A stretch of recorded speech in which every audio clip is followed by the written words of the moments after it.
እውነት ልክ እንደታፈነ የእሳተ ገሞራ ፍላት ናት። ለዘመናት መሬት ውስጥ ተቀብራ ይሆናል። ግፊቱ ግን አይቆምም። ጊዜው ሲደርስ የተጫኗትን ድንጋዮች ፈንቅላ የሸፈናትን ጨለማ ሰንጥቃ መውጣቱ አይቀሬ ነው።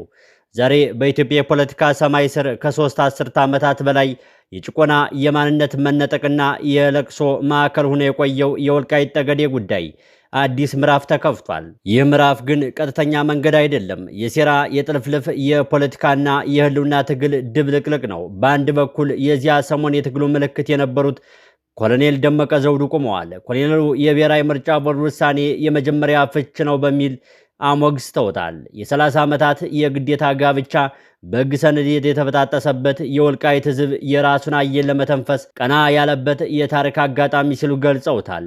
ኮሎኔሉ በቆራጥነት ይናገራሉ። ይጅምር እንጂ ማረፊያ አይደለም፣ ዋናው ቤት የአማራ ክልል ምክር ቤት ነው ይላሉ። በሌላ በኩል ግን በፕሪቶሪያው ስምምነት የቆሰለው አዲሱ ህወሓት ጩኸቱን አቅልጦታል። ህግ ተጣሰ፣ ህገ መንግስቱ ተረገጠ የሚል ዋይታ አቁሟል። ትናንት ምርጫ ቦርድን አናውቀውም ብሎ የገዛ ምርጫውን ያካሄደው ይህ ኃይል ዛሬ በምርጫ ቦርድ ህጋዊነት ላይ ጥያቄ ሲያስነሳ ማየት ለብዙዎችም የፖለቲካ ግብዝነት ማሳያ ሆኗል። እውነቱ በዚህ ብቻ አያበቃም። ከትናንቱ ጀርባም ሌላ ትልቅ ጥርጣሬ እያረገዘ ነው። የፋኖ ኃይሎች ጉዳዩን የሚያዩት በሌላ መነጽር ነው። ወልቃይት ከአማራም ከትግራይም ወጥቶ በብልጽግና ወይም ኦህዴድ እጅ ሊወድቅ ነው የሚል ስጋት ገብቷቸዋል።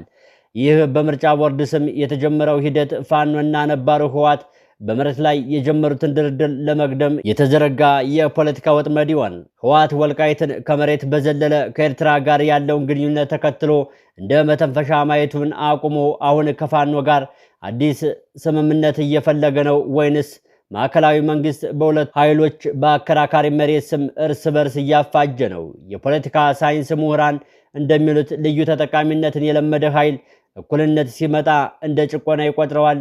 ህወሓት ለምን ይጮሃል? ኮሎኔል ደመቀስ ለምን ገና ነው ይላሉ?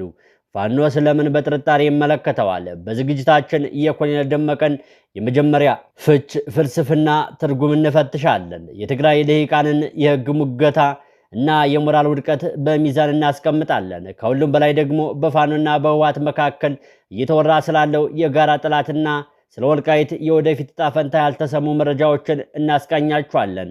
ወልቃይት የኢትዮጵያ ፖለቲካ ቁልፍ መፍቻ ወይስ የባሩድ በርሜል? የተከበራችሁ የሚዲያችን ቤተሰቦች እስከ ዝግጅታችን ፍጻሜ አብራችን ቆዩ። የተዳፈነ እውነት የጊዜ ጉዳይ ካልሆነ በቀር ፈንድቶ መውጣቱ የታፈነ የህዝብ ድምፅ የፍትህ አየር መተንፈሱ አይቀሬ ነው። በኢትዮጵያ የፖለቲካ ታሪክ ምህዳር ሲገለጥ በተለይም ላለፉት 30 ዓመታት የብሶት የማንነት የመነጠቅና የህልውና ትግል ማዕከል ሆኖ የቆየው የወልቃይት ጠገዴ ጉዳይ ዛሬ በአዲስ የፖለቲካና የህግ ምዕራፍ ላይ ቆሟል። ይህ የዘመናት የህዝብ ለቅሶና ሰቆቃ በህግ አግባብና በህገ መንግስታዊ ተቋማት እውቅና ማግኘት ሲጀምር የፖለቲካው መድረክ እውነትን ከተቀበረችበት ጉድጓድ እያወጣት ይገኛል። የኢትዮጵያ ብሔራዊ ምርጫ ቦርድና የፌዴሬሽን ምክር ቤት የወልቃይት ጠገዴ ማህበረሰብ ከትግራይ ክልል ተለይቶ በራሱ ምርጫውን እንዲያካሄድና በፌዴራል የህዝብ ተወካዮች ምክር ቤት የራሱ ድምፅ እንዲኖረው የሰጡት ታሪካዊ ውሳኔ በክልሉ የፖለቲካ ጨዋታ ላይ የተጫወተው ሚና ቀላል አይደለም። ይህ የአደባባይ እውነትና የህግ ቋጠሮ መፍታት በተመለከተ የወልቃይት ጠገዴ ዞን ምክትል አስተዳዳሪና የሰላምና የጸጥታ ዘርፍ ኃላፊ የሆኑት ኮሎኔል ደመቀ ዘውዱ ወቅታዊና አንገብጋቢ ትንታኔያቸውን ለታሪክ መዝገብ አስቀምጠዋል። ኮሎኔል ደመቀ ዘውዱ የምርጫ ቦርድና የፌዴሬሽን ምክር ቤት ውሳኔ እጅግ መልካም ጅምርና ፍትሃዊ ሲሉም ገልጸውታል። የመምረጥና የመመረጥ መብት የትኛውም ፖለቲካዊ ኃይል ስጦታ ሳይሆን ህገ መንግስታዊና ተፈጥሯዊ መብት በመሆኑ ሊገደብ እንደማይገባ አጽንኦት ሰጥተው አስገንዝበዋል። የኮሎኔሉ ቃላቶች የሶስት አስርተ ዓመታት የትግል ፍሬን የሚያንጸባርቁ በተስፋና በእርግጠኝነት ላይ የተገነቡ ናቸው። በዘንድሮ ምርጫ የወልቃይት ህዝብ ከትግራይ ክልል የፖለቲካና የአስተዳደር ተጽዕኖ ነፃ ሆኖ መሳተፉን ሲገልጹት የመጀመሪያው ፍች የሚል ጥልቅ ትርጉም ያለው ሐረግ ተጠቅመዋል። ይህ የመጀመሪያው ፍች የህዝቡን የረጅም ዘመን የመገንጠልና ወደ ታሪካዊ ማንነቱ የመመለስ ጥማት የሚያሳይ የፖለቲካ ትዳሩን በግዴታ ሳይሆን በፈቃድ ላይ የተመሰረተ መሆን እንዳለበት የሚያስረግጥ ነው። ይሁን እንጂ ኮሎኔል ደመቀ ዘውዱ ይህንን መልካም ጅምር እንጂ ማረፊያ አድርገው አልወሰዱትም። ዘላቂውና ሙሉ ጥያቄያቸው ምላሽ የሚያገኘው ከዚህ ምርጫ በሚካሄደው ነፃና ፍትሃዊ የህዝብ ውሳኔ መሆኑን በማስመር ወሳኙ እርምጃና የመጨረሻ ግብ የወልቃይት ጠገዴ ሕዝብ ወደ አማራ ክልል ምክር ቤት ሲንቀሳቀስ መሆኑን አብራርተዋል። ይህ አባባል የተቆረጡ አካል ዋናው ከግንዱ ጋር እስኪያዋህድ ድረስ የፖለቲካውም ሆነ የህዝቡ ትግል እንደማይቆም የሚያሳይ ቁርጠኝነት ነው። የዚህ የታሪካዊ ውሳኔ ማግስት ተከትሎ የትግራይ ልሂቃንና የህወሓት አመራሮች የሚያሰሙት ጩኸትና ቅሬታ ሌላው የኮሎኔሉ ትንታኔ ትኩረት ነጥብ ነበር። የህወሓት አመራሮች የምርጫ ቦርድ ውሳኔ ህግ ተጣሰ በማለት ማውገዛቸውን ኮሎኔል ደመቀ በሰላና በማይረታ መልኩ አፈራርሰውታል። ህወሓት ራሱ ከህገ መንግስት ውጭ ምርጫ እያካሄደ ሌላው ህጋዊ መብቱን ሲጠይቅ ህግ ተጣሰ ማለቱ ግብዝነት ነው ሲሉ የሞራልና የህግ የበላይነት ጥያቄ አንስተዋል። ህገ መንግስቱን እንደፈለጉ እየተረጎሙ ያልተፈቀደ ምርጫ እያካሄዱ ምርጫ ቦርድን እያወገዙ በበሉበት እጅ መልሰው ምርጫ ቦርዱን በህግ አግባብ የወሰነው ህጋዊ ውሳኔ መተቸት ከፖለቲካ ስብና ይልቅ እብሪትነትን የሚያሳይ መሆኑን በተጨባጭ አቅጣጫ አስረድተዋል። ወልቃይትን የተመለከተ የፖለቲካ ጥናቶች፣ ታሪካዊ ጆርናሎችና አርቲክሎች ይህንን የኮሎኔል ትንታኔ በሚገባ የሚደግፉ ናቸው። በ983 ዓመተ ምህረት በፊት የነበሩት የታሪክ ድርሳናትና በ983 ዓመተ ምህረት በፊት የነበሩ የታሪክ ድርሳናትና የጂኦግራፊያዊ ካርታዎች እንደሚያስረዱት ወልቃይት ጠገዴ፣ ጠለምትና ሁመራ በጎንደር ወይም በበጌምድር ክፍለ ሀገር አካል እንደነበሩ ተመራማሪዎች በስፋት አስፍረውታል። በአዲስ አበባ ዩኒቨርሲቲና በተለያዩ ዓለም አቀፍ ጥናት እና የምርምር ተቋማት በታሪክና በፖለቲካ ሳይንስ ምሁራን በተጻፉ ጽሑፎች ላይም በ1983 የክልሎች አወቃቀር ታሪካዊ መሰረትን ያላገናዘበና በፖለቲካ ፍላጎት ብቻ የተመሰረተ ዲሞግራፊክ ኢንጂነሪንግ ወይም የስነ ህዝብ ምህንድስና ሰለባ መሆኑን በግልጽ ተመዝግቧል። ይህንኑ መነሻ በማድረግ ነው ዛሬ ህግና የፖለቲካ ውድ ወደ ትክክለኛው መስመር እየተመለሰ ነው። ወደ ቀጠናው አስተዳደርና ፖለቲካዊ መልክ ስንመጣ ደግሞ የፕሪቶሪያ የሰላም ስምምነት የማይታለፍ እውነትን ይዞ ብቅ ብሏል። ኮሎኔል ደመቀ እንዳስታወሱት አካባቢውን ማን ያስተዳድረውና ምርጫው በማን ይካሄድ በሚለው ወሳኝ ጉዳይ ላይ የፕሪቶሪያ ስምምነት የወልቃይትና አካባቢው አከራካሪውን በማለት በግልጽ አስቀምጦታል። ይህ አካባቢ አከራካሪ በመሆን የመጨረሻውን ልባት እስኪያገኝ ድረስ የፌዴራል መንግስቱ በቀጥታ እንዲያስተዳድረው የህወሓት ተወካዮች ራሳቸውን በፊርማቸው ያረጋገጡትና ዓለም አቀፍ ማህበረሰብ የመሰከረለት ሀቅ ነው። ታዲያ ይሄ ስምምነት እያለ የትግራይ ልሂቃን ስምምነቱን ሳይረዱ ቀርተው ነው ወይስ እያወቁ ይሆን ብሎ የፖለቲካ ትርፍ ለማግኘት ይህንን ጥያቄ ኮሎኔሉ ሲመልሱ የትግራይ ልሂቃን እውነታውን እያወቁ የፈረሙበትን ሰነድ እየተገነዘቡ ዳግም ህግ ተጣሰ ማለታቸው ፈጽሞ አግባብነት የሌለውና የፖለቲካ ቁማር መሆኑን አጋልጠዋል። ከዚህም አልፎ የፌዴራል ተቋማትን በተለይም እንደ ምርጫ ቦርድና የፌዴሬሽን ምክር ቤት ያሉ ገለልተኛና ህገ መንግስታዊ ተቋማትን ማጥላላትና ቦምበር የህግ የበላይነትን ካለመቀበል እየመነጨ ያለ ነው በማለት አጥብቀው አውግዘዋል። ይህ የኮሎኔል ደመቀ ትንታኔ ትናንትናውን የታሪክ ጠባሳ የዛሬውን የህግ ዳኝነትና የነገውን ተስፋ ብርሃን አጣምሮ የያዘ ነው የሚሉ እንደ አያሌው መንበር አይነት ነባር ባዲኖች ነፍ ናቸው። የወልቃይት ጠገዴ ህዝብ ላለፉት 4 አስርተ ዓመታት ማንነቱን ለማስከበር የከፈለው መስዋዕትነት በገደል በዱርና በየእስር ቤቱ የተንገላታ አድካሚ ጉዞ ዛሬ በምርጫ ኮረጆ ነፃነት መታጀቡ የፍትህ ጎማ አዝግሞም ቢሆን መድረሻውን እንደማይስት ማረጋገጫ ነው እየተባለ ነው። ህወሓት በፈጠረው የራሱ የፖለቲካ ትርክ ታስሮ ሌላውን ለመኮነን ቢሞክርም የፕሪቶሪያው ሰላም ስምምነት ተቋም ማጣትና የህዝቡን ጽኑ ፍላጎት ወልቃይትን ከቀድሞ አስገዳጅ ቀንበር አላቆታል። በመጨረሻም ይሄ መጀመሪያ ፍች ወደ ዘላቂ ጋብቻ ማለትም ህዝቡ ወደሚፈልገውና ወደሚታገለለት የአማራ ክልል ምክር ቤት ህጋዊ ውህደት የሚያደርሰውን መንገድ እያደረገ ነው እየተባለ ይገኛል። የፌዴራል ተቋማትን ህገ መንግስታዊ ግዴታቸውን መወጣታቸው ሊደነቅ የሚገባው ቢሆንም ይህ አጓጊና ልብ አንጠልጣይ የፖለቲካ ሽግግር ከዳር ለማድረስ የህዝብን ድምፅ ማክበርና የታሪክን እውነት መቀበል ብቸኛው መንገድ መሆኑን የኮሎኔሉ ቃላት በግልጽ አስቀምጠውታል። በእርግጥም የጨለማው ግርዶ ሲገፈፍ የንጋቱ ጮራ የታፈነ ሁኔታዎችን በአደባባይ ማውጣቱ ተፈጥሯዊ ህግ ነው። የኢትዮጵያ ፖለቲካዊ ምህዳር በተለይም የወልቃይት ጠገዴ ጉዳይ ዛሬ ከዘመናት የዝምታና የመከራ ጉዞ ወጡ የፍትህ አደባባይ የጀግኖቿ ቋንቋ እየተነገረበት ይገኛል። የምርጫ ቦርድና የፌዴሬሽን ምክር ቤት ውሳኔ ለወልቃይት ጠገዴ ህዝብ ከውሳኔም በላይ ነው። ላለፉት 4 አስርት ዓመታት ማንነቱን ቋንቋውንና ታሪኩን በግድ እንዲቀይር የተፈረደበት ህዝብ ዛሬ ላይ የወረደ የነጻነት አዋጅ ነው የሚሉትም አያሌ ናቸው። ኮሎኔል ደመቀ ዘውዱ ያነሱት የመጀመሪያ ፍች የሚለው ጥልቅ ፍልስፍና የ30 ዓመታት የፖለቲካ ትዳርን በግዴታ ያቆራኘውን ሰንሰለት የሚበጥስ ድምጽ ተደርጎ ተወስዷል። ይህ ፍች በማንነት ላይ የተጫነውን ቀንበር ሰብሮ ህዝቡ የራሱን ዕጣ ፈንታ በራሱ እንዲወስን የሚያስችል ህገ መንግስታዊና ተፈጥሯዊ መብት መረጋገጡን የሚያበስር ነው።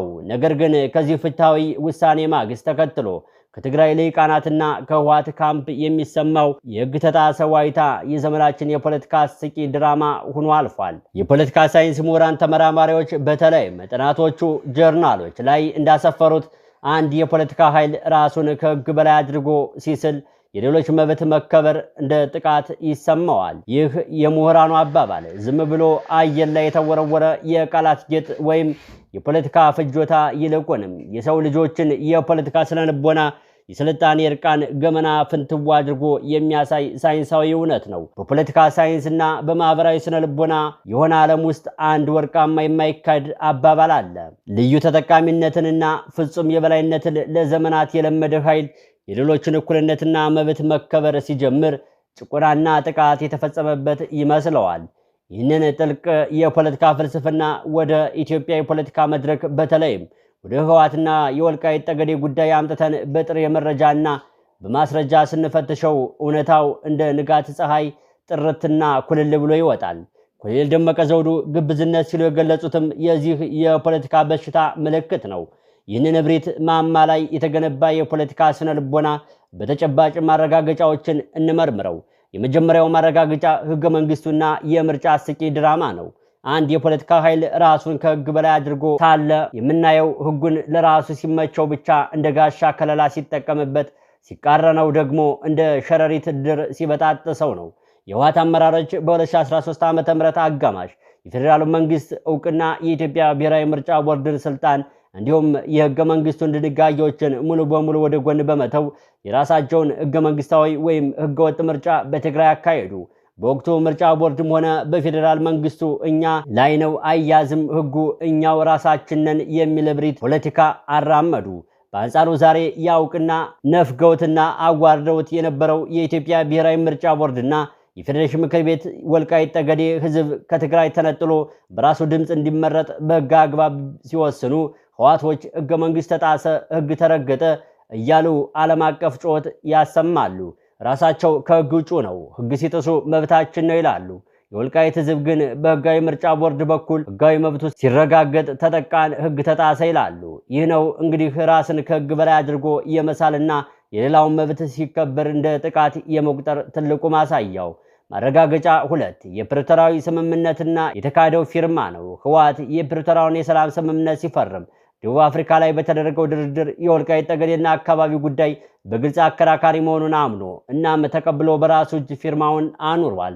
በዓለም አቀፉ ህግም ሆነ በስምምነቱ መሰረት አንድ አካባቢ አከራካሪ ነው ከተባለ የመጨረሻውን እልባት እስኪያገኝ ድረስ በማዕከላዊ የፌዴራል መንግስት ስር እንዲተዳደር መደረጉ ግድ ነው። ይህንን እውነት እያወቁ የፌዴራል መንግስቱ አካል የሆነውን የምርጫ ቦርድ አከራካሪ በተባለው ቦታ ላይ የዜጎችን የመምረጥ መብት ለማስጠበቅ ሲንቀሳቀስ የትግራይ ልሂቃን እንደ እብድ መቆጣት ይጀምራሉ። ለምን የተባለ እንደው ለ30 ዓመታት የኔ ብቻ ነው ብሎ የገዙትን መሬትና ህዝብ አሁን ሌላ ገለልተኛ አካል ሲዳኘው መቀበል አይችሉም። ራሳቸውን ከስምምነቱ ከህጉና ከፌዴራል ተቋማት በላይ አድርገው ስለሚያስቡ የወልቃይት ህዝብ የራሴ ተወካይ ኑሮኝ ማለቱንም ለህወሓት ህልውና አደጋና ጥቃት ሆኖ ይሰማቸዋል። የሌላው ሰው መተንፈስ ለነሱ መታፈን ይመስላቸዋል። ማረጋገጫ 3 የማንነት ጥያቄን እንደ ጸረ ትግራይ ሴራ መቁጠር ነው። የፖለቲካ ሳይንስ አጥኚዎች የአንዱ ትርፍ የሌላውን ኪሳራ የሚሆንበት አመለካከት የሚሉት ጉዳይ እዚህ ላይ ጎልቶ ይወጣል።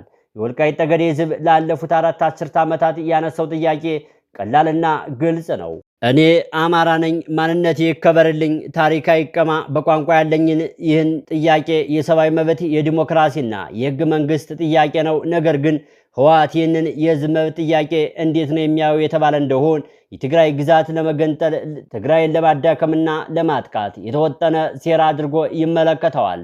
የወልቃይት ህዝብ አማርኛ ልናገር፣ ባህሌን ላንጸባርቅ ሲል ራሱን የፖለቲካ ጌታ አድርጎ የሳለው ኃይል ይህንን የሰብአዊ መብት ጥያቄ በእርሱ ላይ እንደተከፈተ ጦርነት ይቆጥረዋል። ምክንያቱም የእርሱ የፖለቲካ ማንነት የተገነባው የሌላውን ማንነት በመጨፍለቅ ላይ ስለሆነ የተጨፈለቀው አካል ቀና ሲል በዳዩ ኃይል መብት የተገፈፈ እያለ ይጮሃል። ራሱን የህግ ጀማሪም አሳራጊም አድርጎ የሾመው የፖለቲካ ኃይል ፍትህ ስትመጣ ይንቀጠቀጣል። የወልቃይት ጠገዴ ህዝብ በምርጫ ቦርድ ያገኘው ውሳኔ የህወሓት ልዩ ተጠቃሚነት አፍርቶ እኩልነትና የህግ በላይነትን ያመጣ ውሳኔ እንደሆነ የሚናገሩ አያሌ ናቸው።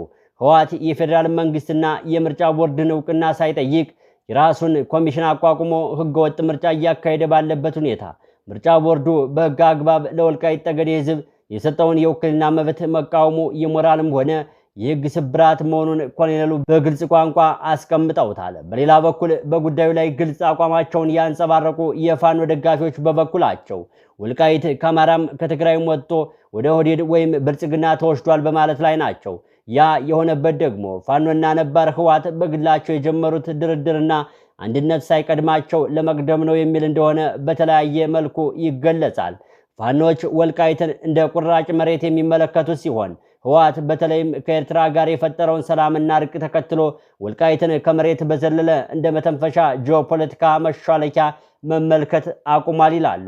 ኮሎኔሉ ህወሓትን በግልጽ ቢተቹም ህወሓት ግን ከፋኖ ኃይሎች የተለየ አቋም አላሳየም።